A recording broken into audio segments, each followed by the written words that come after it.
రేగ లక్ష్మణరావు గారు, జగన్మోహన్ రెడ్డి గారు ఈరోజు ప్రెస్ మీట్తో ఒక చిన్న లిటిగేషన్ పెట్టేశారు. మీరు గ్రూప్ 1లో అవకతవకలు జరిగాయని అంటున్నారు కదా, దానిపైన సిబిఐ ఎంక్వైరీ అయ్యింది. అలాగే మేము చెప్తున్నటువంటి డిఎస్సి పైన కూడా మీరు సిబిఐ ఎంక్వైరీ అయ్యింది అన్నారు.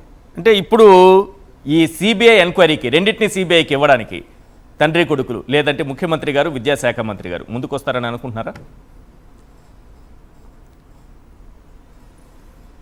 సార్ అందరికీ నమస్కారం సార్. మీకు అలాగే సాక్షి యాజమాన్యానికి అందరికీ నమస్కారం. ఖచ్చితంగా ముందుకు రారు సార్ వాళ్ళు. ఎందుకు? తండ్రి కొడుకులు కానీ లేదా జగన్మోహన్ రెడ్డి గారు అన్నట్టుగా అబ్బా కొడుకులు కానీ జగన్మోహన్ రెడ్డి గారు చేసినటువంటి ఛాలెంజ్ని తీసుకోవడానికి వాళ్ళు సిద్ధంగా లేరని అర్థమవుతూ ఉంది.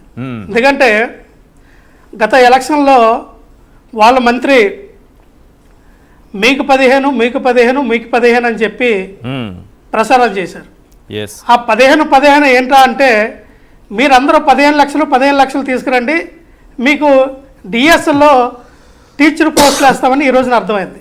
ఆ రోజున 15,000 అనేది ఆడబిడ్డ నిధి కింద ఇస్తారేమో అనుకున్నాం, కానీ ఆడబిడ్డ నిధి పక్కకి వెళ్ళిపోయి మీరు 15 అంటే పోస్టు 15 లక్షలు చొప్పున అమ్మడానికి రెడీగా పెట్టారని అర్థమైంది. సార్ ఇక్కడ క్రిస్టల్ క్లియర్గా ఒకటే సార్, ఇది ఓపెన్ ఛాలెంజ్. ఈ రోజున జగన్మోహన్ రెడ్డి గారు ఏదైతే పవర్ పాయింట్ ప్రెజెంటేషన్ ఏదైతే 2 గంటలు చెప్పి చేశారో ఆయన 7 ప్రశ్నలు అడిగారు సార్. ఆ 7 ప్రశ్నలకి సమాధానం చెప్పే ధైర్యం దమ్ము మీ దగ్గర ఉందా?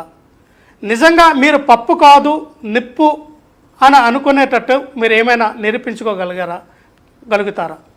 ఎందుకంటే డిఎస్సిలో అవినీతి జరిగిందని బలంగా ఆధారాలతో విత్ డేటాతో మేము చూపిస్తూ ఉన్నాం.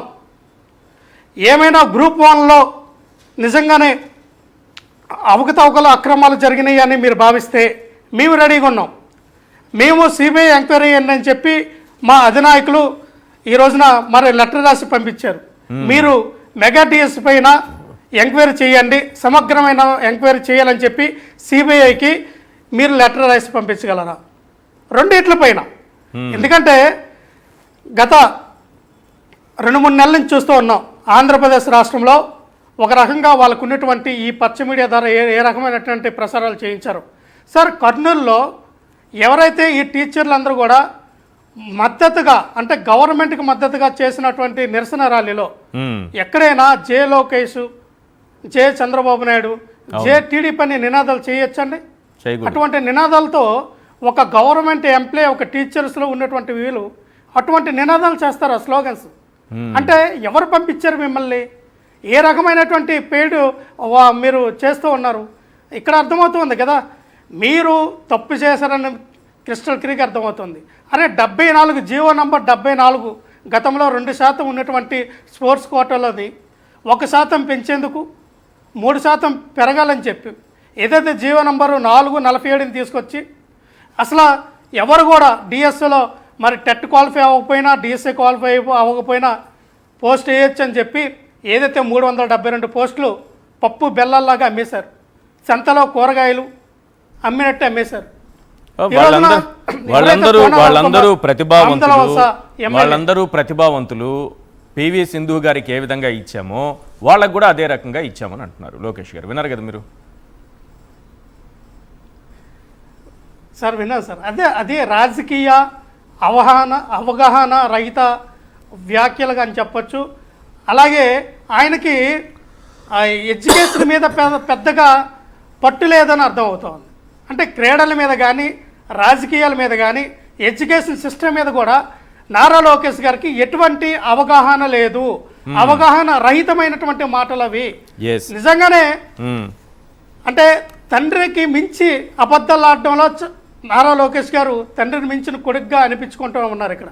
సార్ ఒకటి సార్, ఏదైతే ఈ స్పోర్ట్స్ కోట ఏదైతే మనం చెప్తా ఉన్నామో ఆంధ్ర వలసలో ఉన్నటువంటి ఆయన కోన రవికుమార్ గారు 38 పోస్టులు ఏవైతే సాఫ్ట్ బాల్ అసోసియేషన్ కింద ఆయన పార్టిసిపేషన్ చేసినందుకు ఆయన ఇచ్చేశారు. నారా లోకేష్ గారు తోడల్లుడైనటువంటి భరత్ గారేమో ఆయన ఒక 39 పోస్టులు జూడో సంఘానికి అధ్యక్షుడిగా ఉన్నారు. అంటే వాళ్ళ అనువాయులకి ఆయన అనుసారులకి ఎలా పడితే అలాగా ఈ నీకు 15 అన్నట్టుగా బేరసారాలు పెట్టి అమ్మేశారు. సార్ మేము ఒకటే చెప్తున్నాం సార్, ఎవరైతే కష్టపడి చదివారో ఎవరైతే నీతి నిజాయితీగా సంపాదించుకున్నారో వాళ్ళ గురించి కాదు సార్. హ్మ్. ఈ రోజున ఈ హారిజంటల్ రిజర్వేషన్లో ఏదైతే మీరు అన్నారో ఆ కోటలో తీసుకొచ్చినటువంటి ఈ 372 పోస్టులు ఏ రకంగా అయితే మీరు అమ్మారో, Yes. మళ్ళీ ఆ ఏవైతే జీవో నంబర్ 4 ఈ 47ని రద్దు చేయడానికి జీవో నంబర్ 23 56ని ఎందుకు తీసుకొచ్చారు Yes. అంటే మీకు కావాల్సిన పోస్టులన్నీ మీరు అమ్మేస్తారు. మళ్ళీ అవి కాదు, మళ్ళీ డిఎస్ కోటలో పోస్ట్ రావాలంటే మళ్ళీ రాత పరీక్ష అవసరం అని చెప్పి Yes. జీవో నంబర్ 23 56 తీసుకొస్తారు. సార్ ఇదేంటి? Right. ఇది ద్వంద్వ వైఖరి. రైట్ ఇట్లా రైట్ ద్వంద్వ వైఖరి ఏంటంటే నారా లోకేష్ గారు. రైట్. అయితే నారా ఒకటి లోకేష్ గారు సార్, చెప్పినటువంటి అంటే రేపు ఒక పొద్దున్న బయట ఒకటి నేను సార్, ప్లే ఒక నిమిషం చేస్తాను, సార్. రేపు- ఒక బయట ప్లే చేస్తాను. అసెంబ్లీలో ఆయన మాట్లాడింది నవీన్ గురించి. ఫస్ట్ ర్యాంక్ వచ్చినటువంటి విద్యార్థికి ఎవరికైనా సరే ఈ రాష్ట్రంలో కాస్త కూస్తో చదువుకున్న వాళ్ళు, ఐటీడీపీ వాళ్ళు కాకుండా మిగతా వాళ్ళకి చెప్తున్నా, కాస్త కూస్తో జ్ఞానం ఉన్నవాళ్ళు, స్వతంత్రంగా ఆలోచించగలిగినటువంటి శక్తి ఉన్నవాళ్ళు, అరే ఫస్ట్ ర్యాంక్ వచ్చిన వాడికి ఉద్యోగం రాకపోవడం ఏంటని ఆలోచిస్తారా లేదా? ఎవరైనా క్వశ్చన్ చేస్తారా లేదా? ఎవరైనా దీన్ని నిలదీస్తారా లేదా? అక్రమాలు జరిగాయని ఇక్కడే తేలిపోతుంది కదా. ఒకసారి ఈ అంశం పైన నారా లోకేష్ గారు ఏం మాట్లాడారో ఒకసారి ప్లే చేయండి సార్. నంబర్ 2, అతనికి కాల్ లెటర్ వెళ్ళింది, అతని సర్టిఫికేట్ వెరిఫికేషన్కి అతను రాలేదు. సర్టిఫికేట్ వెరిఫికేషన్ రాకపోతే automatically you're disqualified. Number 3, already outsourcing employees ఎవరున్నా కూడా వేరే ఎగ్జామినేషన్, గవర్నమెంట్ ఎగ్జామినేషన్స్ రాస్తుంటే కంపల్సరీగా డిపార్ట్మెంట్ నుంచి నో అబ్జెక్షన్ సర్టిఫికేట్ తీసుకోవాలి, పర్మిషన్ తీసుకోవాలి. ఈ వ్యక్తి ఆ పర్మిషన్ తీసుకోలేదు. Therefore his logins were removed.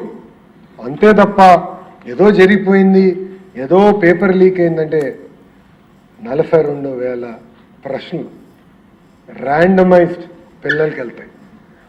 ఒక్కొక్కరికి డిఫరెంట్ పేపర్ వెళ్తుంది, డిఫరెంట్ ఆర్డర్లో క్వశ్చన్స్ వస్తాయి. అలాంటిది తీసుకొచ్చి ఆరోపణలు చేస్తాం. చాలా చాలా బాధాకరం అధ్యక్ష. ఏం బాధపడకండి, బాధాకరం అంటున్నారు. ఏం బాధపడకండి, ఎందుకంటే సర్టిఫికేట్ వెరిఫికేషన్ కాలేదని మీరు అంటున్నారు. అతనేమో కోర్టుకు వెళ్ళాడు. మళ్ళీ కోర్టుకు కూడా వెళ్ళి మీరే చెప్పారు. కోర్టుకు వెళ్ళాడు, ఆన్సర్ చేయాలి కదా మీరే. మరి కోర్టుకు ఎందుకు వెళ్ళాడు? సర్టిఫికేట్ వెరిఫికేషన్కి వచ్చిన లాగిన్ ఐడిని మీరు మూసేశారు కాబట్టి, తాళాలు వేసేసి లోపలికి రమ్మంటున్నారు కాబట్టి, అక్కడ మీరు దొరికిపోయారు కాబట్టి. రెండోది ఎన్ఓసి, మీరు ఇచ్చిన నోటిఫికేషన్లో లోకేష్ గారు మరో సందర్భం వచ్చినప్పుడైనా సరే ఎన్ఓసి తప్పనిసరి అనేది మీరు ఎక్కడైనా ఇచ్చారేమో నోటిఫికేషన్లో ఉంటే దాన్ని మీరైనా సరే లేకపోతే పార్టీ నాయకుల ద్వారానైనా బయట పెట్టండి సార్.